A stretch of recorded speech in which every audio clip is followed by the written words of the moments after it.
میرے نبی کے اوپر اترا ہے، میرے نبی کا معجزہ ہے، اللہ نے دیا ہے۔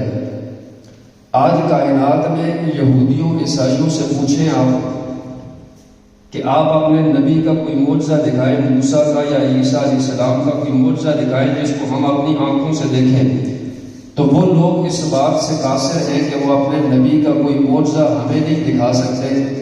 لیکن ہم سے کوئی سوال کرے کہ اپنے نبی کا معجزہ دکھائیں تو ہم قرآن دکھا سکتے ہیں کہ یہ میرے نبی کا معجزہ ہے۔ اور یہ وہ معجزہ ہے کہ جس کو میں اور آپ بھی آرام سے اپنی آنکھوں سے اپنے پیغمبر کے اس معجزے کو دیکھ سکتے ہیں۔ یہ میرے نبی کا معجزہ اور اتنا پر اثر اور تاثیر والا معجزہ ہے۔ مجھ میں اور آپ میں ہر ایک کی یہ خواہش ہے کہ کاش کہ ہم بھی نبی کے زمانے میں ہوتے۔ میرے نبی کا معجزہ کہ میرے نبی نے کنویں کے اندر اپنا لعاب دہن ڈالا، وہ پانی کڑوے کنویں کا پانی اللہ نے میٹھا کر دیا، صحابہ نے پیا۔ ہمارا دل چاہتا ہے ہم بھی پیغمبر کے زمانے میں ہوتے، پیغمبر کے لعاب دہن والا وہ پانی کنویں میں ڈلا ہوا وہ ہم استعمال کرتے۔ میرے پیغمبر کے ساتھ صحابہ نے حج کیا، میرے پیغمبر کے ساتھ صحابہ نے عمرہ کیا۔ ہماری بھی دلی خواہش کہ کاش کہ ہم بھی اس زمانے میں ہوتے، نبی کے ساتھ عمرہ کرتے، نبی کے ساتھ حج کرتے۔ میرے پیغمبر کے ساتھ صحابہ نے حج کے علاوہ جہاد کے سفر کیے، غزوات میں گئے۔ ہماری بھی خواہش ہوتی ہے کاش ہم بھی اس زمانے میں ہوتے، نبی کے ساتھ سفر پہ نکلتے، نبی کے ساتھ جہاد میں نکلتے۔ ہر ایک کی خواہش ہے ہم اپنی آنکھوں سے اپنے نبی کا معجزہ دیکھتے کہ کیسے میرے نبی نے یوں اشارہ کیا اور چاند کے 2 ٹکڑے ہوئے۔ ہم نہیں دیکھ سکتے، اس زمانے میں نہیں تھے، لیکن اللہ نے آسانی یہ کر دی کہ اللہ تبارک و تعالیٰ نے یہ فرما دیا کہ اب آپ اس زمانے میں موجود نہیں ہو کہ نبی کا لعاب دہن والا پانی آپ استعمال کرو، کنویں کا پانی۔ میرے نبی نے اللہ کے نبی صلی اللہ علیہ وسلم کا یہ ایک معجزہ بھی امت کو دے دیا گیا کہ جو آدمی زمزم کا پانی پیتا ہے ایسا ہے جیسا کہ اس نے نبی کا جھوٹا پانی استعمال کیا ہے۔ کیونکہ میرے پیغمبر نے اپنا لعاب دہن ایک مرتبہ زمزم کا پانی پیا اور آدھا پانی چھوڑ کر اس کنویں میں ڈال دیا۔ اب جو قیامت تک لوگ اس پانی کو پیتے ہیں گویا کہ وہ نبی کا استعمال شدہ پانی پیتے ہیں۔ اور اللہ کے نبی، ہم خواہش یہ ہوتی ہے کہ ہم نبی کے ساتھ حج کرتے اور عمرہ کرتے۔ اللہ کے نبی صلی اللہ علیہ وسلم نے فرمایا کہ جو آدمی رمضان میں عمرہ کرتا ہے وہ ایسا ہے جیسا کہ اس نے مجھ محمد کے ساتھ عمرہ ادا کیا ہے۔ یہ کچھ معجزے اللہ نے اس امت کو میرے نبی کے جاری کیے ہیں۔ اللہ کے نبی صلی اللہ علیہ وسلم کی ہماری خواہش ہے کہ ہم نبی کے زمانے میں ہوتے، نبی کے ساتھ جہاد کرتے۔ اللہ کے پیغمبر نے فرمایا جو مجھ سے بعد میں آنے والے جو لوگ جیلوں میں قید ہوں گے، جو آدمی کسی مجاہد کو جیل سے رہا کرائے گا گویا کہ ایسا ہے اس نے مجھ محمد کو آزاد اور رہا کروا دیا۔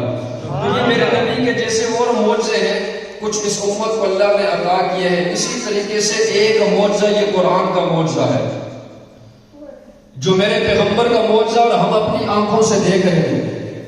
ہمیں کوئی کہے کہ اپنے نبی کا معجزہ دکھاؤ تو ہم قرآن کو دکھاتے ہیں، اور یہ قرآن میرے نبی کا پر اثر اور تاثیر والا معجزہ ہے۔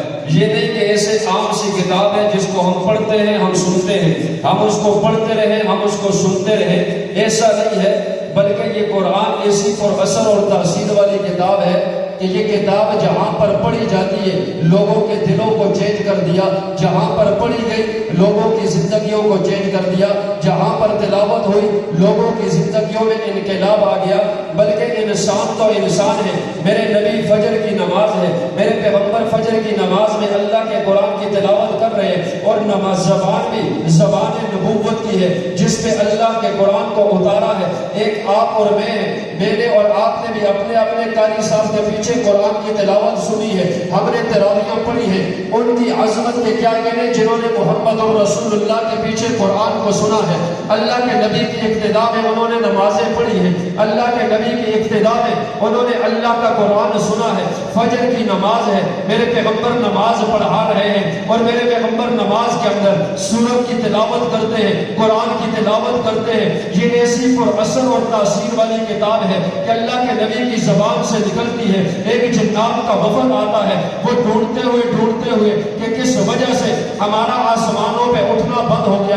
جب وہ آ کر مکہ کی وادی میں پہنچتا ہے، ایک وفد پہنچتا ہے، ان کے کانوں میں قرآن کی آواز بجن پڑتی ہے، وہ کہتے ہیں کہ اس کو سنو تو صحیح، یہ کیا معاملہ ہے، یہ کون سا کلام ہے، یہ کون سی تلاوت ہے، یہ کون سی کتاب ہے، یہ کون شخص ہے جس کی زبان سے نکل رہی ہے۔ جب وہ اکٹھے ہو کر جمع ہو کر میرے پیغمبر کی زبان سے اللہ کا قرآن سنتے ہیں، پھر اس نتیجے پر پہنچتے ہیں یہی وہ کتاب ہے، یہی وہ کلام ہے جس کی وجہ سے ہمارا آسمانوں پہ اٹھنا بند ہو گیا، ہمارا اوپر چڑھنا بند ہو گیا۔ وہ میرے پیغمبر کی زبان سے میرے رب کا قرآن سنتے ہیں، اور جیسے ہی قرآن ان کے کانوں میں پڑتا ہے میرے نبی پہ ایمان لا کر واپس آتے ہیں۔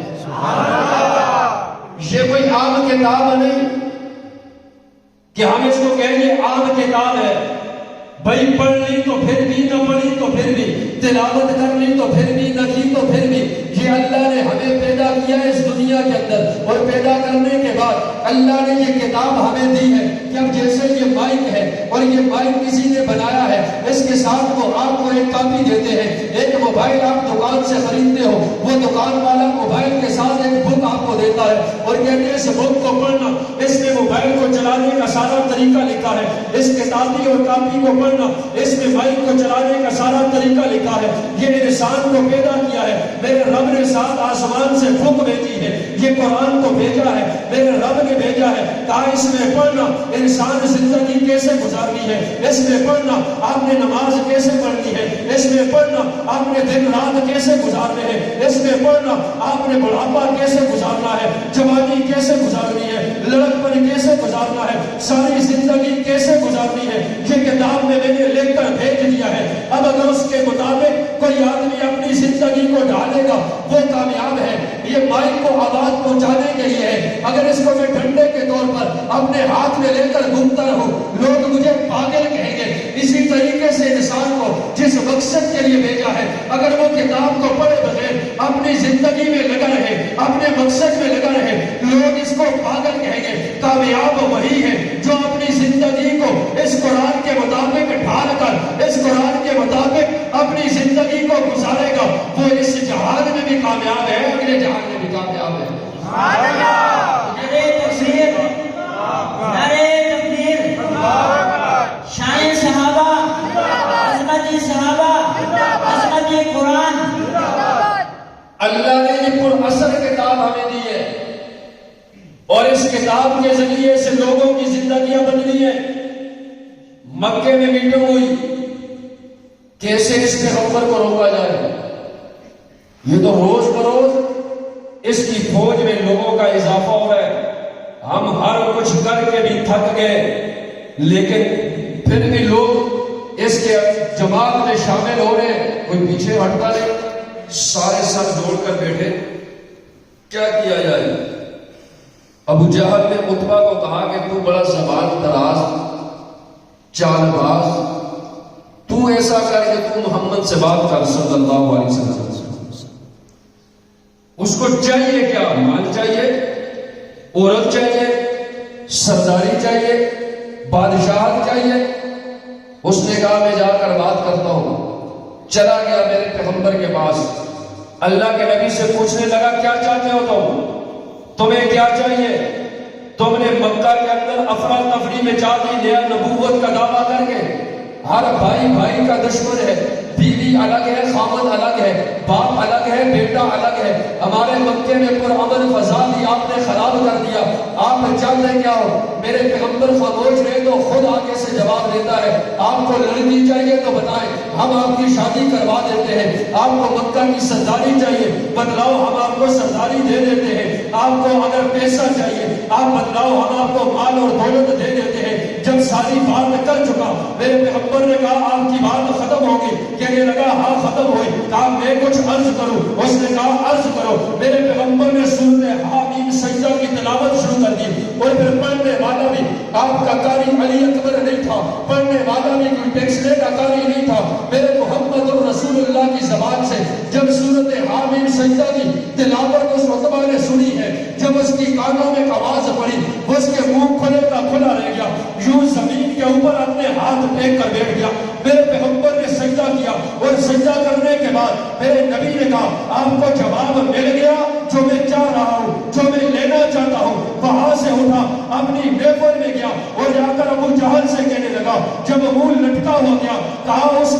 ایسا مت جانا جو کلام اس کے پہ نازل ہوا ہے وہ کسی انسان کا کلام نہیں ہے. اگر اس سے مقابلہ کرو گے تم زیر ہو جاؤ گے. میں جو کلام اس سے سن کر آیا ہوں رب محمد کی قسم وہ کسی انسان کا کلام نہیں، وہ خدا کا ہی کلام ہو سکتا ہے.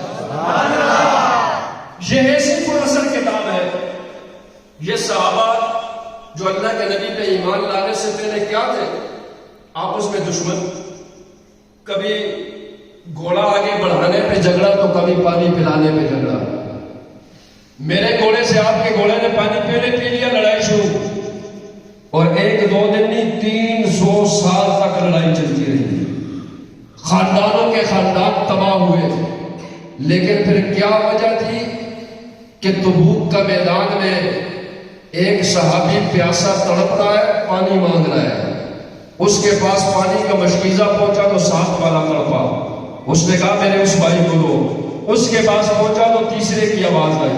وہ تیسرے کے پاس جا کر پہنچا تو وہ جام شہادت نوش کر گیا. دوسرے کے پاس آیا تو وہ بھی شہید ہو گیا. پہلے کے پاس آیا تو وہ بھی شہید ہو گیا. جب تینوں نے بغیر پیاس پانی پیے پیاس کی حالت میں اپنی روح اپنے رب کے حوالے کر دی. اس کی وجہ کیا تھی؟ میں تاریخ میں تصورات میں جا کر جب غزوہ تبوک میں پہنچا میں نے کہا آپ تو پانی پلانے پہ جھگڑا کرتے تھے، آپ تو انتہائی سخت دل لوگ تھے، ہلکی ہلکی باتوں پہ لڑائی ہوتی تھی. آج کیا وجہ ہے کہ آپ بھائی سے پہلے پانی نہیں پیتے، اپنے اوپر دوسرے بھائی کو ترجیح دی؟ یہ انقلاب کیسے آیا؟ انہوں نے کہا یہ قرآن کی تاثیر ہے، یہ قرآن کا اثر ہے. ہم نے قرآن کو پڑھا ہے، ہم نے قرآن کو سنا ہے، ہماری زندگیوں میں انقلاب آیا کہ ہم نے اپنے اوپر اپنے بھائی کو ترجیح دے دی. خود پیاسے شہید ہو گئے، بھائی سے پہلے پانی نہیں پیا ہے. حضرت عمر قتل کے ارادے سے نکلے میرے پیغمبر کے. 100 اونٹ انعام ہے. عمر نے کہا میں دوں گا. اور یہ عمر وہ شخص تھا جس محفل میں ہوتا تو عمر کے مقابلے میں کوئی نہیں آتا تھا. اس قدر بہادر اور جری انسان تلوار لے کر نکلتا ہے، راستے میں پہنچتا ہے اور جا بھی کسی عام ارادے سے نہیں، میرے نبی کو قتل کرنے کے ارادے سے جا رہے ہیں. ایک شخص نے ملا کہ آپ نے گھر کی خبر لو، بہن بہنوئی دونوں اس محمد پہ کلمہ پڑھ چکے ہیں جس کو تو قتل کرنے کے لیے جا رہا ہے. اپنے گھر آئے، بہن نے اوراق چھپا لیے. حضرت عمر نے بہن کو مارا، بہنوئی کو مارا. مار پیٹ کر جب تھک کر بیٹھا کہا بہن لاؤ تو صحیح کیا پڑھ رہی تھی، مجھے بھی سناؤ. کہا ناپاک ہو. غسل کیا، واپس آئے. بہن نے سورۃ طٰہٰ کی آیات پڑھنی شروع کر دی. جیسے سورۃ طٰہٰ کی آیات وہ بہن کی زبان سے جاری ہوئی، اللہ کا قرآن میرے عمر کے کانوں میں پڑتا گیا. عمر کے اندر سے کفر نکلتا گیا، عمر کے اندر سے شرک نکلتا گیا. عمر کی زندگی میں انقلاب آیا، عمر کی زندگی بدل گئی. ادھر بہن نے ابھی آدھی سورۃ طٰہٰ کی تلاوت بھی مکمل نہیں کی تھی. عمر بھول اٹھے، کہنے لگے کہاں ہے ہمارے آپ کے پیغمبر، کہاں ہے محمد الرسول اللہ، مجھے ان کے قدموں میں لے کر چلے جائیے. یہ کتاب میں نے سنی ہے. ادھر سے سورۃ طٰہٰ سنی، عمر کے دل میں ایمان آیا. ادھر سے سورۃ طٰہٰ سنی، عمر کا کفر نکل گیا. ادھر سے سورۃ طٰہٰ سنی، عمر کی دشمنی نکل گئی. ادھر سے سورۃ طٰہٰ سنی، عمر کا شرک نکل گیا. ادھر سورۃ طٰہٰ مکمل ہوئی، عمر میرے نبی کا غلام بن چکا تھا. یہ قرآن پر اثر کتاب ہے. آج ہم ایک کام سے سنتے ہیں، دوسرے کام سے نکال دیتے ہیں. پہلی تو یہ ہے کہ ہمیں ایک کام سے سننے کی بھی توفیق نہیں ہوتی ہے. قاری صاحب نماز میں تھوڑا سا وقت زیادہ لگا رہے تو ان کہتے ہیں جلدی کرو. ہم جان چھڑانے میں جلدی کر کے بھی کیا کرو گے؟ مسجد کے باہر کھڑے ہو کر گپے لگائیں گے، گھر میں جا کر ٹیلی ویژن دیکھیں گے. کیا عثمان غنی کے بارے میں میں رات کو پڑھ رہا تھا. حضرت عثمان غنی یہ وہ شخصیت ہے جنہوں نے ایک رکعت میں پورا اللہ کا قرآن تلاوت کیا ہے. سبحان اللہ. ایک رکعت میں. اور یہ نہیں کہ ایک دن، ان کا تقریباً معمول تھا. بیت اللہ میں کھڑے ہوتے تھے نماز کی نیت باندھ کر، ایک رکعت میں پورا اللہ کا قرآن پڑھا کرتے تھے. اور آج ہم قرآن کو نہ ہمیں سننے کی توفیق ہوتی ہے نہ سنانے کی. فیس بک پر ہم وقت ضائع کر دیتے ہیں لیکن قرآن پڑھنے کی توفیق ہمیں نہیں ہوتی. کتنے ہم میں سے ایسے ہیں جنہوں نے رمضان میں بھی شاید ایک بار بھی قرآن مکمل نہ کیا ہوگا. پھر ہم کہتے ہیں کہ ہماری زندگیاں تبدیل نہیں ہوتی. بھئی جس چیز سے تبدیل ہونی ہے اس کو تو ہم نے چھوڑ دیا ہے. ہمارے گھروں میں برکتیں نہیں ہیں، جو برکت والی ہے اس کو تو ہم نے چھوڑ دیا. ہمارے گھروں میں رحمتیں نہیں ہیں، جو رحمت لانے والی کتاب ہے اس کو تو ہم نے چھوڑ دیا. ہماری زندگیوں میں انقلاب نہیں آتا، جو انقلاب والی کتاب تھی اس کو تو ہم نے چھوڑ دیا. ہماری نمازوں میں اثر نہیں ہے، جو اثر لانے والی کتاب تھی اس کو تو ہم نے چھوڑ دیا. ہماری دعائیں قبول نہیں ہوتی، جو دعاؤں کو قبول کرانے کا ذریعہ ہے جو کتاب ہے اس کو ہم نے چھوڑ دیا. جب تک قرآن پر نہیں آئیں گے، جب تک قرآن کو زندگی میں نہیں لائیں گے، رب پیغمبر کی قسم ہے ہماری زندگیوں میں انقلاب بھی نہیں آ سکتا، برکت بھی نہیں آ سکتی، رحمت بھی نہیں آ سکتی. ہماری زندگیوں میں تبدیلی اس وقت تک نہیں آ سکتی جب ہمارا عمل قرآن پہ نہیں آ سکتا ہے. حضرت زبیر بن مطعم رضی اللہ تعالیٰ میرے پیغمبر کے صحابی ہیں. بدر کے جب قیدی بنے مکہ والے، مدینہ پہنچے، مسجد نبوی میں قیدیوں کو باندھا ہوا ہے. زبیر بن مطعم اپنے قیدیوں کو چھڑانے کی غرض سے مدینہ پہنچا، اور جیسے ہی مسجد نبوی کے قریب پہنچا تو میرے نبی قرآن کی تلاوت کر رہے تھے، نماز کا وقت تھا. جیسے یہ مسجد کے دروازے میں پہنچا تو میرے نبی کی زبان پر آیا اِنَّ عَذَابَ رَبِّكَ لَوَاقِعٌ. یہ کون سی سورت ہے؟ بارے کی سورت ہے. اِنَّ عَذَابَ رَبِّكَ لَوَاقِعٌ، یہ آیت ہے. حضرت زبیر بن مطعم رضی اللہ تعالیٰ فرماتے ہیں یہ آیت پڑھی تو میرا دل ایسے میرے جسم پہ کپکپی طاری ہوئی، کانپ اٹھا میرا جسم. میں سمجھا کہ شاید ابھی اللہ کا عذاب واقع ہونے والا ہے، ابھی اللہ کا عذاب آنے والا ہے. اللہ کے پیغمبر سے یہ زبان سے یہ آیت نکلی، میرے پیغمبر تلاوت کر رہے. زبیر بن مطعم رضی اللہ تعالیٰ وہ آرام سکون سے کھڑے مسجد نبوی کے دروازے پہ اللہ کا قرآن سن رہے ہیں. ادھر میرے پیغمبر نے نماز مکمل کی، ادھر زبیر کا کفر ختم ہوا، ادھر نماز سے فارغ ہوئے، ادھر زبیر کا شرک ختم ہوا، ادھر نماز سے فارغ ہوئے. اللہ کے پیغمبر کے قدموں میں جا کر گرے اور جا کر کہنے لگے آیا کسی اور کو چھڑانے کے لیے تھا، اب خود قیدی بن چکا ہوں. اللہ کا قرآن سنا ہے، مجھے بھی کلمہ پڑھا کر اپنی صحابیت میں شامل کر لیا. آئے قیدیوں کو چھڑانے تھے، خود قیدی بن گئے. اللہ کے قرآن کو سنا تو خود قیدی بن گئے، اور وہیں پر میرے نبی کے قدموں میں گرے اور قدموں میں گر کر کہنے لگے آیا تھا چھڑانے کے لیے، اب خود قیدی بن رہا ہوں. کیا ہوا؟ کہا اللہ کا کلام میں نے سنا ہے، میں سمجھ گیا یہ کسی بشر کا قول نہیں ہے، یہ کسی انسان کا قول نہیں ہے، لہذا مجھے کلمہ پڑھا کر ایمان میں داخل کروا دیجیے. مکہ کے کافر ایک جگہ پہ جمع ہوئے اور جمع ہو کر کہنے لگے ایک بہت بڑا ادیب اور شاعر تھا، اس سے کہنے لگا تو بڑا شاعر ہے، اس قرآن کے مقابلے میں کوئی کتاب بنا، کوئی کلام بنا. اس نے کہا مجھے 1 سال کی مہلت دو. 1 سال کی مہلت دی. کہا میرے راشن پانی کا انتظام کرو. راشن پانی کا انتظام کر لیا گیا. وہ گھر میں 1 سال اپنے گھر میں بیٹھا رہا اور گھر میں بیٹھ کر باہر نکلا، ایک کلام تیار کیا اور بڑا خوش ہوا. کہا اب قرآن کا ایسا کہ تیسی، اب مجھے انعام ملیں گے. میں نے قرآن کے مقابلے میں قرآن بنا لیا، کتاب بنا لی. باہر نکلا اور مکے کی ایک گلی سے جا رہا ہے، ایک بچی قرآن کی تلاوت کر رہی ہے. اس بچی کی غالباً سورۃ سجدہ کی تلاوت کر رہی تھی.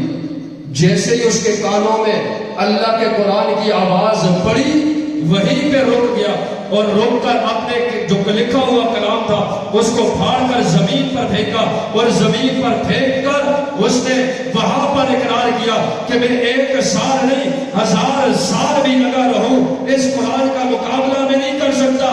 یہ کسی انسان کا نہیں، یہ اللہ ہی کا کلام ہو سکتا ہے، یہ اس کا کلام ہو سکتا ہے جو زمین اور آسمان کا مالک ہے. یہ کسی انسان کا کلام نہیں. میں نے 1 سال محنت کی ہے، میں کلام تیار میں نے کر لیا، لیکن جو اثر اللہ کے اس کلام میں ہے وہ کسی اور کلام میں نہیں ہو سکتا ہے. تو پھر دوسری مکہ میں پہنچے، مکہ والوں نے ان سے کہا یہاں ایک آدمی ہے جس کا نام ہے محمد، سب کہہ دو صلی اللہ علیہ وسلم، اس کے قریب نہیں جانا۔ مہمان آئے تھے کسی کے پاس اور اپنے قبیلے کے سردار تھے، کہا اس کے پاس نہیں جانا۔ کہا کیا ہو؟ کہا اس کے اوپر جنات جادو کا اثر ہے، یہ معاملات ہے۔ اس نے کہا ایسا؟ وہ مکے کی گلیوں سے گزرتا تو اپنے کانوں کے اندر روئی ڈالتا کہ کہیں گزرتے ہوئے بھی اس محمد کی آواز میرے کانوں میں نہ پڑ جائے، میرے اوپر بھی جادو کا اثر ہو جائے گا۔ ایک دن اتفاق سے بیت اللہ میں میرے نبی نماز پڑھ رہے ہیں اور قرآن کی تلاوت کر رہے ہیں، تو پھر دوسی گزرتے ہوئے بیت اللہ کے دروازے پہ پہنچا، اور جیسے بیت اللہ کے دروازے پہ پہنچتا ہے میرے پیغمبر کی زبان سے اللہ کا قرآن جاری ہے، تو پھر دوسی کھڑے ہو کر اللہ کا کلام سنتا ہے، اور پڑھنے والی نبوت کی ذات ہے، اللہ کے کلام کو پڑھ رہی ہے، تو پھر دوسی سن رہا ہے۔ سنتے سنتے وہ اس نتیجے پہ پہنچتا ہے کہتے نہ جادو کا اثر ہے نہ جنات کا اثر ہے، یہ کلام کسی انسان کا نہیں ہو سکتا۔ تو میرے دوسی اپنے کانوں میں انگلیاں ٹھوس کر میرے پیغمبر سے بچ کر نکلتا تھا۔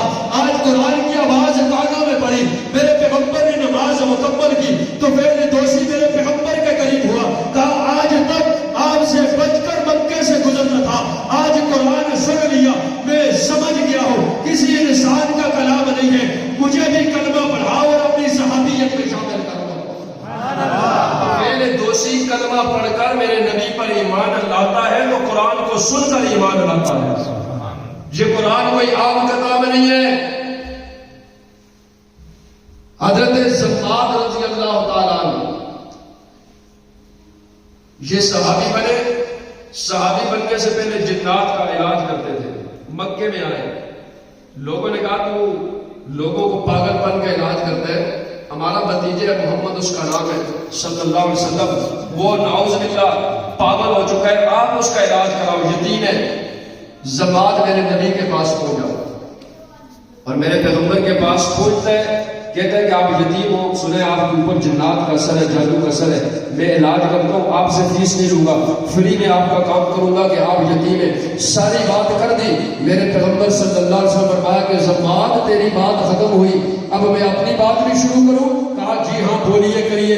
میرے نبی نے خطبہ پڑھا اور خطبہ پڑھ کر سورۃ حامیم سجدہ کی، چند آیات تلاوت کی۔ وہ جیسے ہی زماد نے سنا، کیونکہ وہ خود بھی بہت بڑا عامل تھا، کیونکہ زماد نے سنا وہ خود بھی عربی فصاحت اور بلاغت سے واقف تھا، جیسے ہی اس نے اللہ کا کلام سنا اس نے کہا آپ پہ جادو کا اثر نہیں ہے، نہ آپ پاگل اور مجنون ہیں، جو آپ کو پاگل کہتے ہیں وہ پاگل کہنے والے پاگل ہیں۔ کسی پاگل کی زبان پر اتنا وسیع اور کلام جاری نہیں ہو سکتا، کسی پاگل کی زبان پر اتنا بلیغ زبان کا اتنا بلیغ کلام جاری نہیں ہو سکتا جیسے ہی زبان نے میرے پیغمبر کی زبان سے اللہ کا قرآن سنا، آیا نبی کا علاج کرنے تھا، خود نبی کا غلام بن کر چلا گیا۔ نعرہ تکبیر، نعرہ رسالت، زندہ باد۔ جیسے نبی کا کلمہ قرآن سنا اور میرے نبی کا کلمہ پڑھا، حضرت عثمان ابن مسعود رضی اللہ تعالیٰ عنہ یہ میرے نبی کے صحابی ہیں، مکہ معظمہ کے اندر میرے نبی کی بڑی مخالفت کیا کرتے تھے، گھر کے پاس سے گزر رہے قرآن کی آواز کی تلاوت کانوں میں پڑی، اور جس نے بھی قرآن کو سنا ہے اس کی زندگی میں انقلاب آیا ہے، اس کی زندگی میں انقلاب آیا ہے۔ عثمان ابن مظعون کے کانوں میں اللہ کے قرآن کی آواز پڑی، ابھی قرآن مکمل نہیں ہوا تھا کہ عثمان ابن مظعون پہلے ایمان لا چکے تھے۔ تو میرے بھائیوں میں عرض یہ کر رہا تھا کہ یہ میرے نبی کا معجزہ ہے اور پر اثر معجزہ ہے، یہ تاثیر والا معجزہ ہے۔ آپ کہیں گے وہ عثمان ابن مظعون نے ایمان لے آیا، جبیر ابن مطعم ایمان لے آیا، اور طفیل دوسی ایمان لے آیا، عتبہ وہاں سے بھاگ گیا، اللہ کے کلام کو سن کر عمر ابن خطاب کی زندگی میں انقلاب آیا، ہم نے تو قاری صاحب سے پورا قرآن سنا ہے، ہم تو روزانہ قرآن کو پڑھتے ہیں، ہم تو روزانہ قرآن کو سنتے ہیں، ہماری زندگیوں میں انقلاب کیوں نہیں آتا؟ ہم قرآن کو اللہ کا قرآن سمجھ کر سنیں، ہم قرآن کو اللہ کا کلام سمجھ کر سنیں، ہم قرآن کو اللہ کی کتاب سمجھ کر سنیں، ہم قرآن کو عظمت والی کتاب سمجھ کر سنیں، ہم اس قرآن کو اپنے رب کا بھیجا ہوا قرآن سمجھ کر سنیں، ہم اس قرآن کی عظمت کو اپنے دل میں جگہ دے کر اس قرآن کو سماعت فرمائے، پھر دیکھ قرآن کو تو سنتا جا، تیری زندگی بدلتی جائے گی، تو پڑھتا جا، تیری زندگی بدلتی جائے گی، تو عمل کرتا جا، تیری زندگی بدلتی جائے گی، تو قرآن کو پڑھتا جائے گا، رب تجھے انقلاب کی طرف لے جاتا جائے گا۔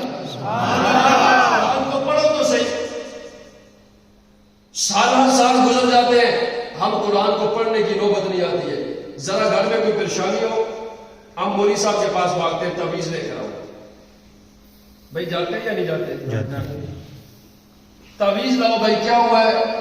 گھر میں جنات ہے، جادو ہے، ٹونا ہے۔ اور یہ بھی ایک چلتے چلتے سمجھ لیں، ہر بات کو جادو ٹونے سے نہ کر لیا کرے۔ کسی کے سر میں مجھے 2-3 دن سے بخار ہے، مجھے جادو کا اثر ہے۔ ہر چیز جادو یا جنات نہیں ہوتی، ہمارا ایمان کمزور ہے۔ صحابہ کی طرح ایمان لے کر آؤ، پھر جنات وغیرہ سے ڈرنے کی ضرورت نہیں ہے۔ جادو ہے، جنات ہے، گھر میں لڑائیاں جھگڑے، مولوی صاحب کے پاس جاؤ، تعویذ لے کر آؤ۔ میں نے کہا ایک نہیں، لاکھ تعویذ لے کر آؤ، گھروں سے بے برکتی ختم نہیں ہو سکتی، نہ اتفاقی ختم نہیں ہو سکتی، گھروں سے بے چینی ختم نہیں ہو سکتی۔ کہتے ہیں وجہ کیا ہے؟ میں نے کہا وجہ یہ ہے، جو جنات کو پکانے والی کتاب ہے اس کی تلاوت نہیں ہے، جو برکت لانے والی کتاب ہے اس کی تلاوت نہیں ہے، جو اتفاق لانے والی کتاب ہے اس کی تلاوت نہیں ہے۔ آج تو اپنے گھر میں قرآن کی تلاوت شروع کر، رب کی برکت بھی آئے گی، رحمت بھی نازل ہوگی۔ میرے نبی نے فرمایا جس گھر میں سورۃ بقرہ کی تلاوت ہو اس گھر میں جنات جادو نہیں آتے۔ بھائی نبی جھوٹ بولتے ہیں سچ بولتے ہیں؟ بولو بولو بولو، سچ بولتے ہیں۔ نبی کی زبان پر جھوٹ آ سکتا ہے؟ تو پھر آپ عمل کیوں نہیں کرتے ہیں؟ اللہ کے نبی نے فرمایا رات کے وقت 3 بار آیت الکرسی پڑھ کر، یہ آیت الکرسی جب آسمان سے نازل ہوئی ہے نا، 30,000 فرشتے اس کے ساتھ اترے ہیں زمین پر۔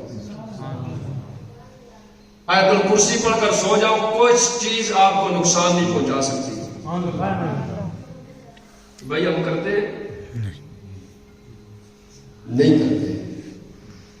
ایک صحابی کے پاس آدمی گئے، کہا آپ کے گھر کے قریب آگ پہنچ گئی، گھر کو آگ لگنے والی ہے۔ اس نے کہا جاؤ اپنا کام کرو، میرے گھر کو آگ نہیں لگ سکتی۔ اتفاق سے اس کے گھر کے قریب آگ پہنچی، ختم ہو گئی۔ صحابہ اس کے پاس آئے، اس نے کہا کیا ہوا؟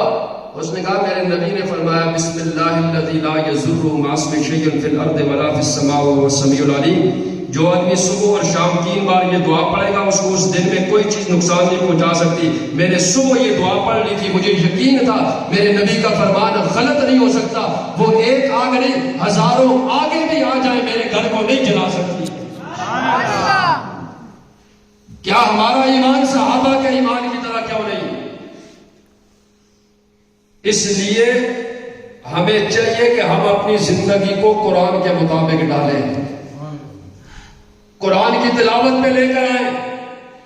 پھر کسی سے تعویذ اور تعویذ گنڈے کروانے کی ضرورت نہیں ہے، پھر جادو ٹونے کی ضرورت نہیں ہے۔ اللہ کے پیغمبر نے فرمایا گھروں کو قبرستان مت بناؤ کہ قبرستان میں تلاوت نہیں ہوتی، اپنے گھروں کو قبرستان مت بناؤ، اپنے گھروں میں رب کے قرآن کی تلاوت کرو۔ تم گھروں میں رب کے قرآن کی تلاوت کرو گے، وہاں سے جنات شیاطین بھاگ جائیں گے۔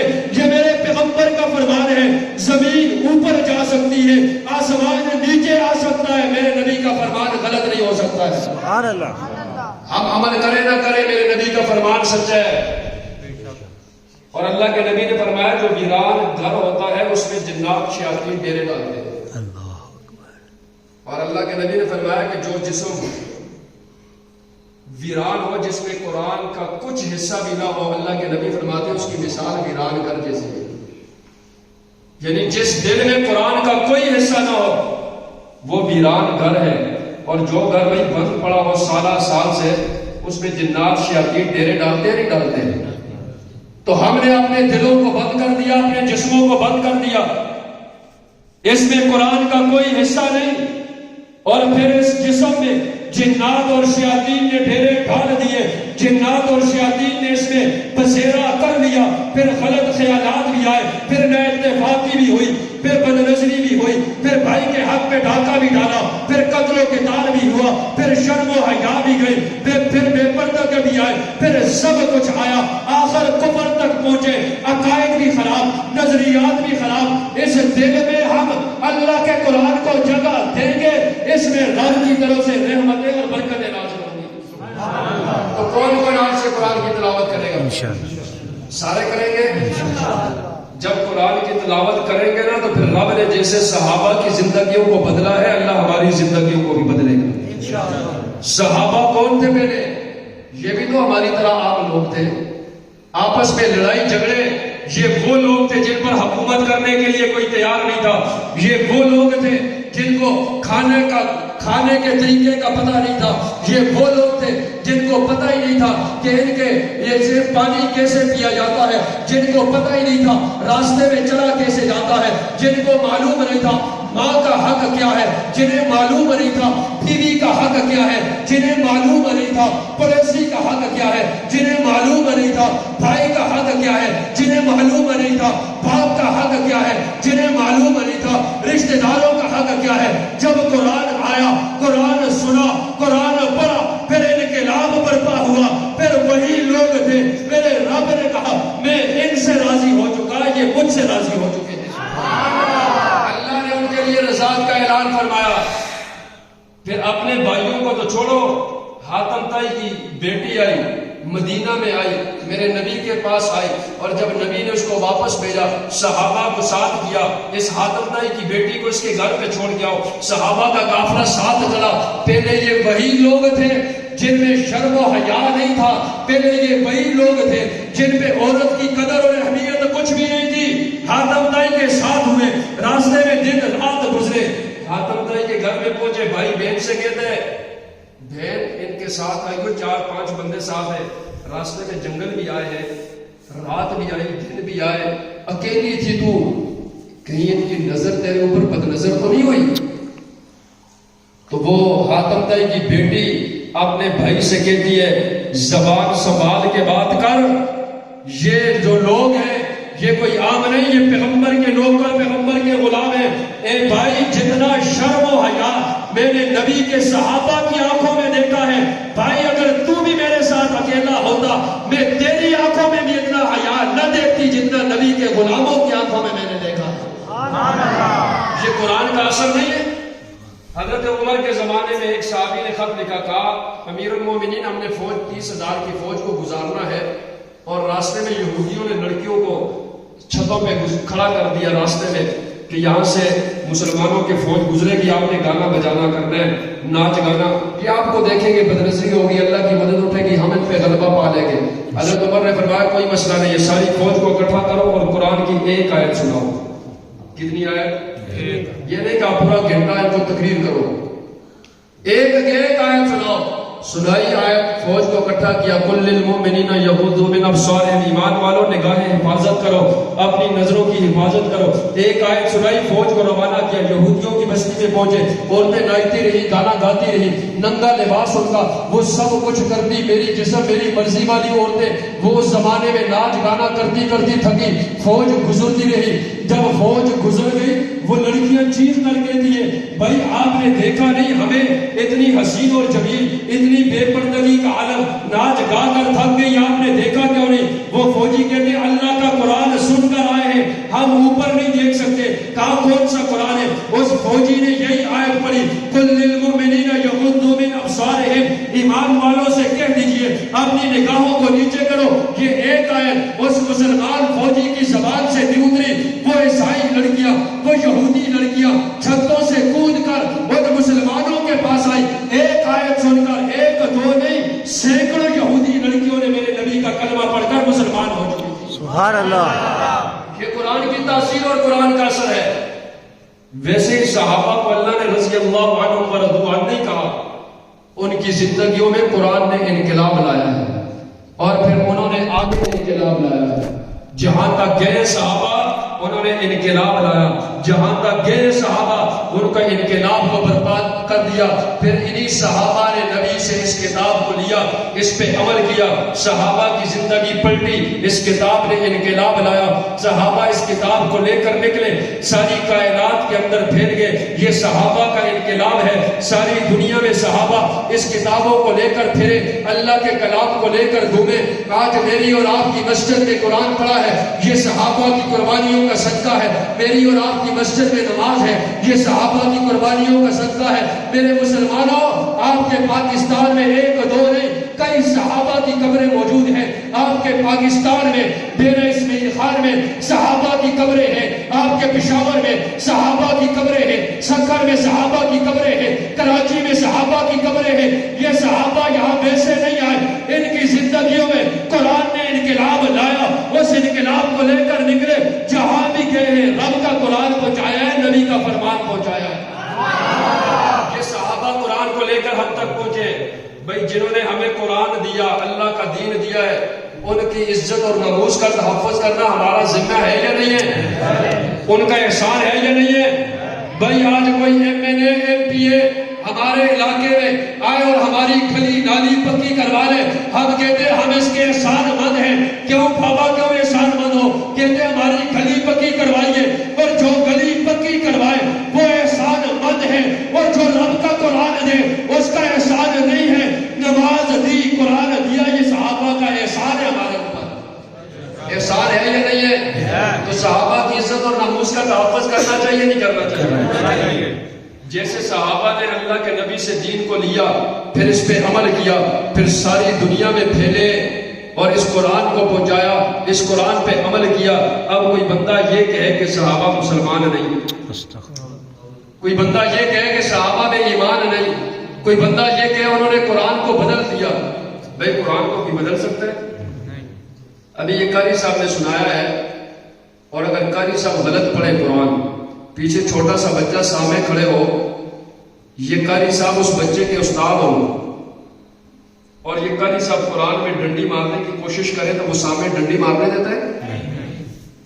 وہ کہتے ہیں استاد اپنی جگہ پر، لیکن قرآن میں دوگلا پن نہیں کرنے دوں گا۔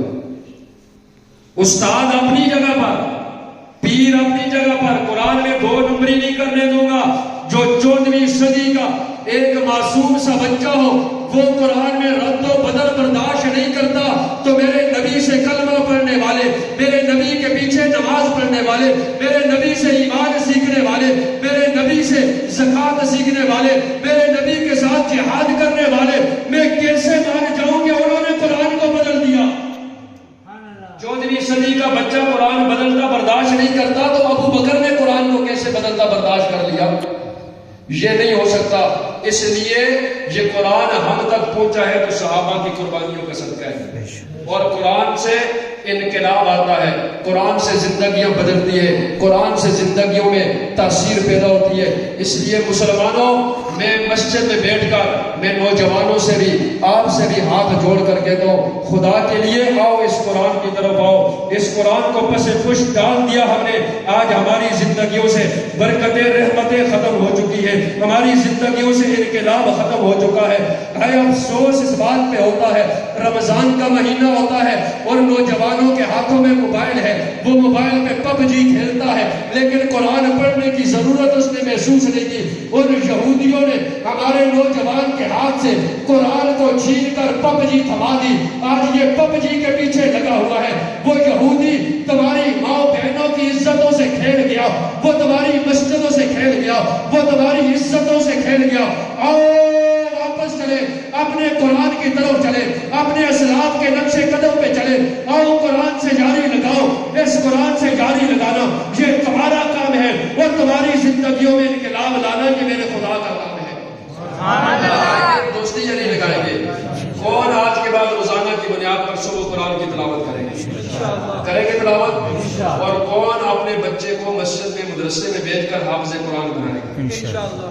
سارے بنائیں گے نا انشاءاللہ۔ یہ حافظ قرآن بنائیں، پھر قیامت میں یہی بچہ تمہاری شفاعت کا ذریعہ ہوگا، یہی بچہ تمہارے جنت میں جانے کا ذریعہ ہوگا۔ اور اپنے گھروں کے اندر قرآن کی تلاوت کریں، اپنے تعلق قرآن سے بنائیں، اپنی نسبت قرآن سے جوڑیں، اپنی یاری قرآن سے لگائیں، تعلق قرآن سے بنائیں، پھر دیکھیں زندگی کیسے بدلتی ہے۔ جیسے میرے رب نے صحابہ کی زندگیوں کو بدلا ہے، رب بھی وہی ہے۔ جیسے قرآن نے صحابہ کو بدلا ہے، قرآن بھی وہی ہے۔ جیسے میرے نبی نے صحابہ کو بدلا ہے، نبی بھی وہی ہے، قرآن بھی وہی ہے، رب بھی وہی ہے، پیغمبر بھی وہی ہے، دین بھی وہی ہے، اسلام بھی وہی ہے۔ بدلے ہیں تو ہم بدلے ہیں، زمانہ بھی وہی ہے، سب کچھ وہی ہے، ہم بدل چکے ہیں۔ آج ہم قرآن کے ساتھ تعلق لگائیں، وہ رب ہمیں بھی بدلے گا۔ ہم قرآن سے یاری لگائیں، یہ قرآن ہمیں بھی بدلے گا۔ آج ہم نبی سے تعلق بنائیں، وہ پیغمبر ہمیں بھی بدلے گا۔ جس پیغمبر نے، جس قرآن نے، جس رب نے صحابہ کو اٹھایا اور اٹھا کر جنت کا وارث بنایا، ہم چلیں گے، رب ہمیں بھی جنت کا وارث بنائے گا۔ اللہ ہمیں کہنے سننے سے زیادہ عمل کی توفیق عطا فرمائے۔